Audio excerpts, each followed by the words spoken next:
मुआहिदा ना किया तो अगले हफ्ते ईरान के तमाम बिजली घर और पुल तबाह कर देंगे। अमरीकी सदर ट्रंप की नई धमकी। कहा, ईरान पर हमले तब तक जारी रहेंगे जब तक वो ना कह दें कि बस बहुत हो गया। बोले, मंगल को ईरान के साथ बातचीत हुई जिसमें तेहरान पर मुआहिदा करने पर जोर दिया। ईरान को बुरी तरह निशाना बना रहे हैं। ईरान में अभी कुछ जंग लड़ने की सलाहियत बाकी है, लेकिन ये बहुत ज्यादा नहीं।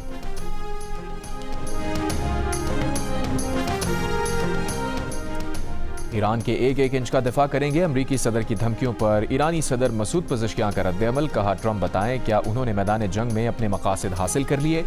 ईरान को तकसीम करने की कोशिश करने वाले बताएं उन्हें आखिर हासिल क्या हुआ?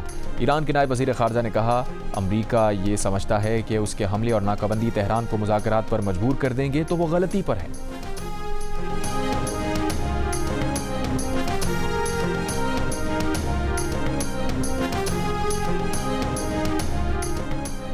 अमरीका के ईरान के खिलाफ रात फिर हमले। अमरीकी फ़ौज ने कहा है कि आज से ईरान की बंदरगाहों और साहिली इलाकों को जाने और आने वाले जहाज़ों की नाकाबंदी भी दोबारा शुरू कर दी।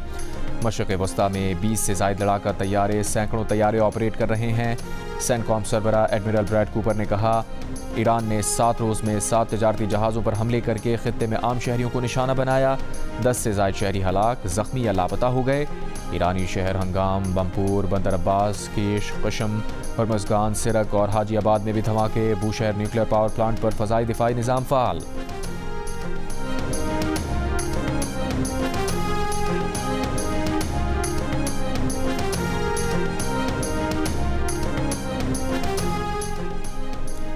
ईरानी पासदारान इनकलाब का कहना है कि बहरीन और कुवैत में दुश्मन के असलहा ज़खायर को निशाना बनाया। कुवैत के अली अल सालम एयरबेस में ड्रोन लॉन्चिंग पैड को निशाना बनाया। उर्दन के अजरक अड्डे पर अमरीकी ठिकानों को ड्रोन से निशाना बनाया। हमले अमरीकी हमलों के जवाब में किए गए। जब तक जारे अमरीका मौजूद रहेगा, तेल और गैस खित्ते से बाहर नहीं जाएगा। अमरीका के जारहाना इक़दामात का आबनाए हर्मुज़ खुलने में ताख़ीर के सिवा कोई नतीजा नहीं।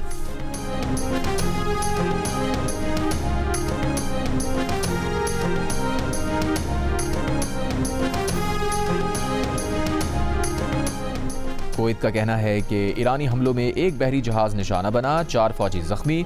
मंगल के हमलों में एक black ballistic missile, 5 cruise missile और 33 ड्रोन्स को रोका गया। हमलों में कई अहम और शहरी तंसीबात को निशाना बनाया गया। गिरने वाले मलबे से नुकसान पहुंचा। ईरानी हमलों का निशाना बनने वाले एक मकाम पर लगी आग पर काबू पा लिया गया।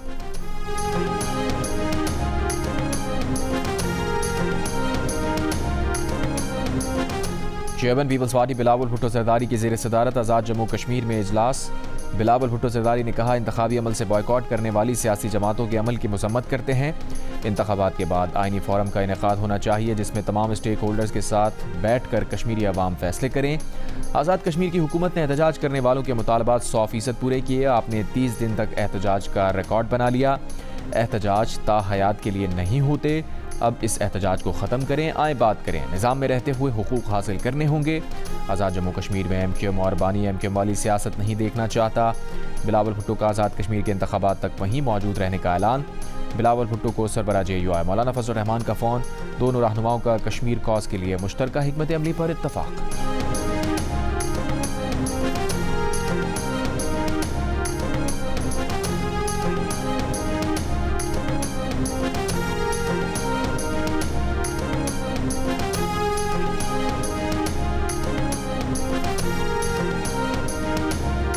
अमरीका ने ईरान से मुताल्लिक़ नई पाबंदियाँ और एक जनरल लाइसेंस जारी कर दिया। अमरीकी महकमा ख़ज़ाना के मुताबिक पाबंदियों का हदफ मुतादिद अफराद, इदारे और बहरी जहाज़ हैं। अमरीकी सेनेट में सालाना दिफाई पॉलिसी बिल 46 के मुकाबले में 50 वोटों से मुस्तरद। डेमोक्रेट्स ने बिल पर बहस रुकवा दी। डेमोक्रेट्स को न सिर्फ ईरान जंग पर एतराज़ है बल्कि अमरीका और इसराइल की अफवाज एक दूसरे के साथ फ़ौजी और इंटेलिजेंस ताउन बढ़ाने से मुताल्लिक़ शिकों पर भी कड़ी तनकीद की है। इंतज़ामिया ने $1 ट्रिलियन से ज़ायद मालियत का बिल तजवीज़ किया है। 100 रुकनी सेनेट में बिल की मंजूरी के लिए 60 वोट दरकार है।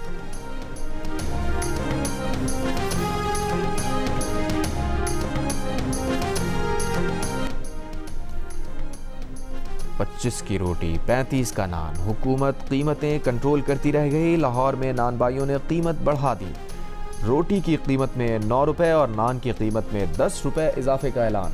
मौक़िफ़ अपनाया कि 20 किलो आटा 2400 रुपये का है। अगर हुकूमत ने इनकी कीमत पर रोटी फरोख्त ना करने दी तो तनूर बंद कर देंगे। डीजी फूड का कहना है कि वक्त के साथ साथ गंदम के रेट कम किए जाएंगे। पेशावर में भी 20 किलो आटे का थैला 300 रुपये महंगा होकर 3000 रुपये का हो गया। क्वेटा में 20 किलो आटा 2800 रुपये का हो गया। तनूर पर रोटी 40 रुपये में फरोख्त हो रही।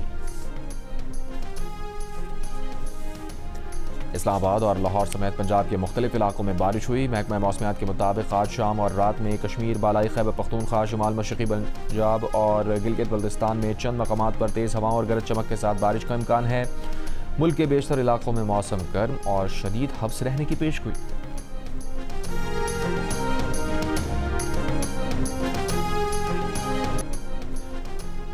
खैरपुर कोट डीजी में फ्लावर मिल पर छापा। गंदम की 3260 बोरियां बरामद। असिस्टेंट कमिश्नर के मुताबिक बरामद गंदम की बोरियां सरकारी गोदाम मुंतकिल। कहा गंदम की ज़ख़ीरा अंदोज़ी और मसनूई किल्लत पैदा नहीं होने देंगे। बहावल नगर के थाना मरोड के इलाके में चरवाहे से मुबैना बदफेली और तशद्दुद। मुतासरा नौजवान बहावल विक्टोरिया अस्पताल में ज़ेरे इलाज। हालत तशवीशनाक। मुकदमा दर्ज। 6 नामजद मुल्ज़िमान गिरफ्तार। 4 फरार मुल्ज़िमान की तलाश जारी। एफआईआर के मुताबिक मुल्ज़िमान ने तशद्दुद किया, बदफेली के बाद जहरीली चीज़ पिलाई। मुल्ज़िमान लाखों रुपए मालियत की भेड़ें साथ ले गए। इराक़ी वज़ीर आज़म की वाइट हाउस में अमरीकी सदर ट्रंप से मुलाकात। ट्रंप इराक़ के नए वज़ीर आज़म के मुतरफ नजर आए। अच्छा लीडर करार दिया। कहा इराक़ी वज़ीर आज़म ने मुख्तसर मुद्दत में बेहतरीन काम सर अंजाम दिया। वो अपने ओहदे पर तवील अरसे तक रहेंगे। इराक़ के साथ मजबूत शराकत दारी करने जा रहे हैं। अमरीका की बड़ी तेल कंपनियां जल्द इराक़ में काम करेंगी। इराक़ को तहफ़्फ़ुज़ चाहिए हुआ तो हम मौजूद हैं। इराक़ी वज़ीर आज़म अली अल-ज़ैदी ने कहा इराक़ में आवाम की इजारादारी कायम होगी। किसी तंजीम या जमात को मुसल्लह होने की इजाज़त नहीं।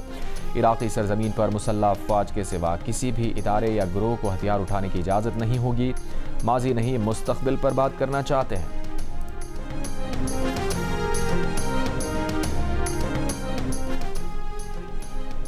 गाज़ा शहर में इस्राएली फ़ौज का फ़ज़ाई हमला। 2 फ़लस्तीनी शहीद, मुतादिद ज़ख्मी। गाज़ा में इस्राएली हमलों में 24 घंटों में शहीद फ़लस्तीनियों की तादाद 13 हो गई।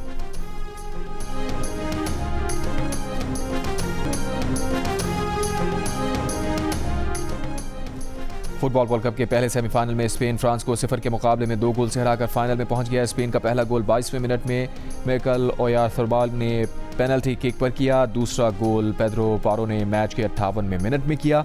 स्पेन 16 बरस बाद फुटबॉल वर्ल्ड कप फाइनल में पहुंचने में कामयाब। फ्रांस के स्टार खिलाड़ी एम्बापे कोशिश के बावजूद गोल ना कर सके। वर्ल्ड कप के दूसरे सेमीफाइनल में अर्जेंटीना और इंग्लैंड की टीम्स आज रात 12 बजे मध्य मुकाबले होंगी।